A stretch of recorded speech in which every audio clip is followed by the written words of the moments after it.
Drum में हम लोगों ने पहले बजरी डालते, फिर दरमियान में हम कोयला डालते, इसके ऊपर हम चिप्स डालते और ड्रम से इधर से निकल के वो बोर में स्टोरेज हो रहा है। और जिसका 10-15 मिनट बोल चलता था मोटर, वो अभी आधा घंटा 40 मिनट तक पहुंच गया हमारा।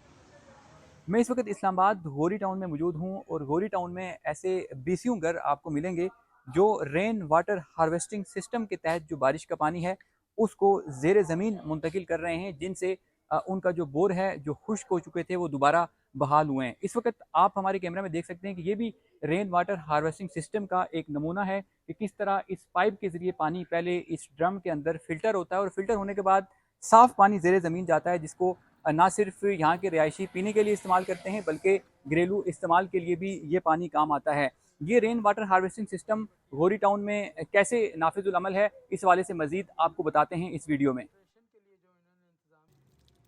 पहले तो एक हमारी बिल्कुल डेड बोर थी जो 1 मिनट या कुछ चलती थी। अभी वो हमें उसको अभी 1-2 बारिश हुई है, अभी थोड़ा अर्सा में तो वो 5-6 मिनट पे हमने चेक किया, उसका टाइमिंग 6 मिनट तक चली गई है। तो हमारे इस टाउन में क्योंकि पानी के बहुत मसाइल हैं, बोरिंग वगैरह कामयाब नहीं है, बहुत कम ही पानी होता है। देखिए हमने ये प्रोडक्ट अपने भाई हैं ये जो है हमने शुरू किया है, तो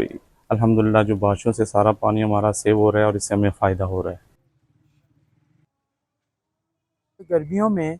और इसमें बहुत परेशानी होती थी पानी की, हमें टैंकर डलवाने पड़ते थे, दीगर हमारे लिए मसाइल थे। फिर एक आइडिया आया, उन्होंने फ़िल्ट्रेशन प्लांट एक सिस्टम है कि एक ड्रम रखा है, ड्रम में काफ़ी सारी चीज़ें डाली हैं, जैसा कोयला होता है, छोटी बेन बजरी होती है और इस तरह की चीज़ें डालने के बाद अब वो जो पानी छत का पानी, क्योंकि ये सावन से पहले मैंने करवा लिया था तो बारिशें ज़्यादा होने की वजह से अब पानी जो है वो सारा छत पे ज़ाया होने के बजाय इसमें ड्रा हो रहा है, जिसकी वजह से हमें बहुत ज़्यादा फ़ायदा हुआ है। अब जो हमारा बोर है वो कम से कम 25 से 30 मिनट पे चला गया है।